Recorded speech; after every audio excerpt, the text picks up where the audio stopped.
Hi everyone, Jacob the Lifetarian here.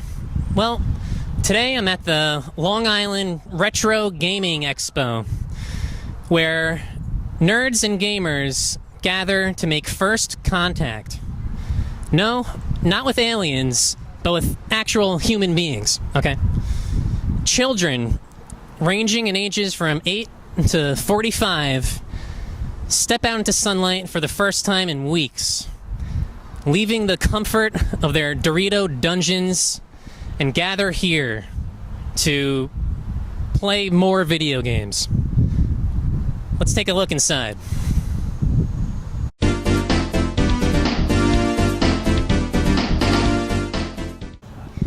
Well, right off the bat, we have a depressed dad outside wishing his son knew how to throw a football outside of a Madden video game. To preserve authenticity, this gaming expo is actually being held in a giant basement, and upstairs are all the gamers' mothers, disappointed. Whoever did the layout for this expo did a good job keeping the TVs inches away from the gamer's face to keep them in as much of a stupor as possible. The reason why games are so anti-Lifetarian are because gamers pretty much just smoke plant carcass pot all day and play video games for about 12 hours straight. At that point, they have no idea what's reality and what's virtual reality, okay? Gamers who play Call of Duty in these war games, when they're so disillusioned in their perpetual virtual state, they start to believe the games they're actually playing, okay? And soon all these war gamers are going to be hanging out at VFW halls thinking that they're actually World War II veterans, okay?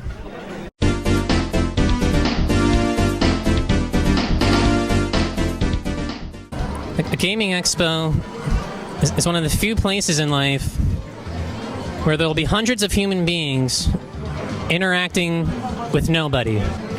Everyone is glued to their little gaming screens. If only they could be glued to a bar of soap. Okay.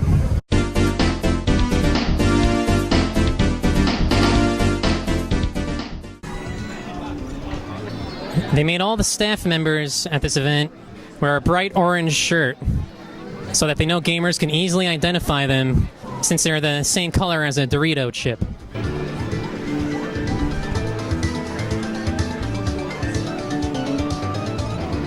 Here we got a video game DJ, as if their parents couldn't get any more disappointed in their child's career choice. Tell us your name and why you're here today. John Horan, and I'm a member of the new Ghostbusters of Long Island. So what are the new Ghostbusters of Long Island? Well, we're a costume group. We dress up as Ghostbusters. I know you guys are a new Ghostbusters thing. Ghosts don't have life, and people say gamers don't have lives. How do you feel about that? I wouldn't say that.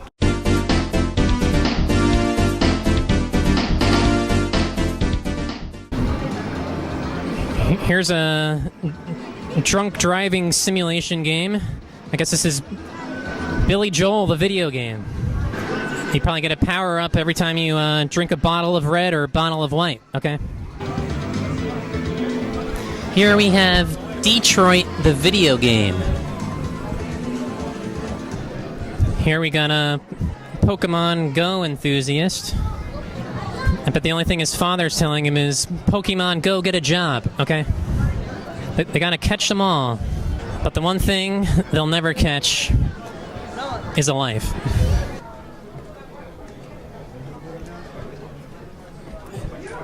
I guess this is a lobby of sorts, maybe a gamer singles meetup. Newsflash, everyone here is single.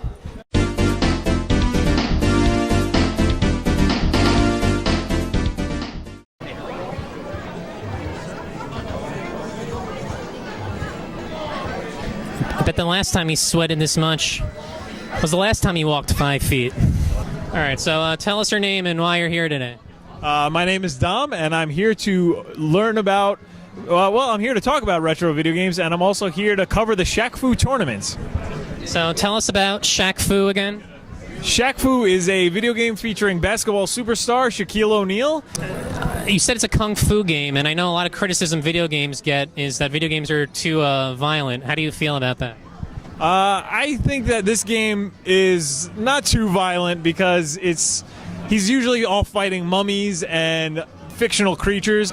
So do you think the mummies could be like metaphors for like vegans or meat eaters that just like walk around in a stupor, or perhaps gamers themselves that are just like mummified versions, zombies that just like wander town? I think, yeah, perhaps. I mean, you could draw parallels to that.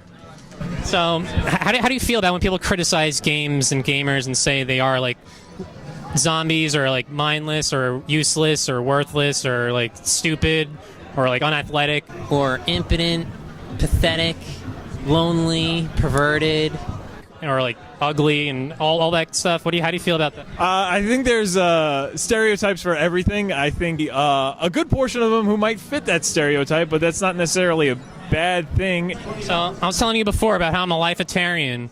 Do you know of any video games that might be on like a Lifetarian thing where you stand up for plants or stand up for animals? Probably a good game for a Lifetarian would be something like Harvest Moon. I guess you're a farmer. Sometimes I view farms kind of as like concentration camps because pretty much those crops are being harvested to be eaten and consumed. Probably you'd find a better game like some sort of board game, party game. Like Mario Party. It's, harmless fun. What happens in Mario Party? What kind of party is it? Is it like a rave or like a frat house party? They do mini games at certain points. So like what? Beer pong, ice luge? No, actually Ice Luge, yeah. Quite a few, like water skiing. There's, I think there's like balloon popping or this. Because the parties I've been to are usually like drunken, like crazy raves. So when you say balloon popping, I wouldn't be surprised if that's like a metaphor for a frat boy like popping the cherry of a girl. But I don't think Mario would do that. What would Mario do? Isn't his whole premise of his games chasing down a woman?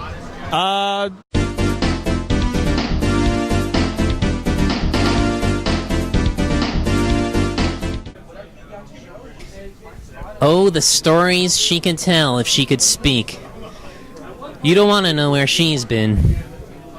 Here's a game with an anthropomorphic ape who is running around, killing things, doing violent things. It's violent animal games like this that cause the Harambe's of the world and the Cecil the Lions of the world. When we turn apes into the next Clint Eastwood or Bruce Willis, that is why people think it's okay to shoot them and murder them. Here's the food spread for the gamers. There's the infamous Doritos that are caked onto the fingers of every gamer. Lay's potato chips, probably the closest anyone here will get to getting laid in a long time.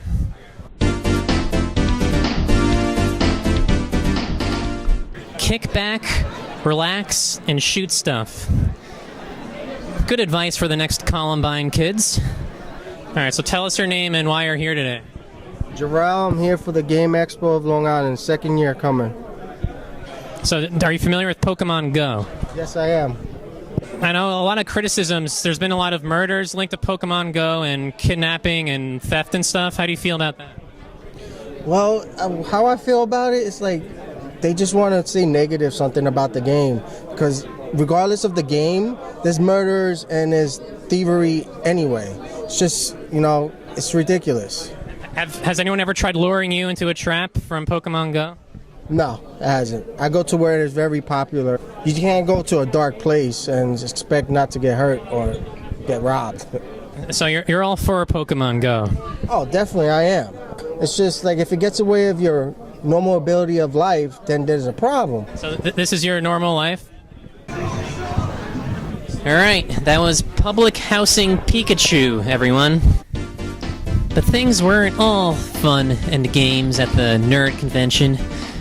I was having a good time at the expense of anti-Lifetarian gamers until I came face to face with a violent shooter game called Duck Hunt. This is a game in which the player uses a toy gun to simulate murdering ducks. while a demonic dog mocks you and entices you to keep killing. Needless to say, the violence of the shooting and the sound blasts from the gun freaked me out and gave me a brief stint of PTSD. It's no wonder kids go on real-life shooting sprees. This was all the proof I needed to know that video games are no game at all. Alright everyone, that was the Long Island Nerd Fest Retro Gaming Festival. Now, I'm gonna go home and do what all those gamers haven't done in months. Take a shower. Jacob the Lifetarian, signing out.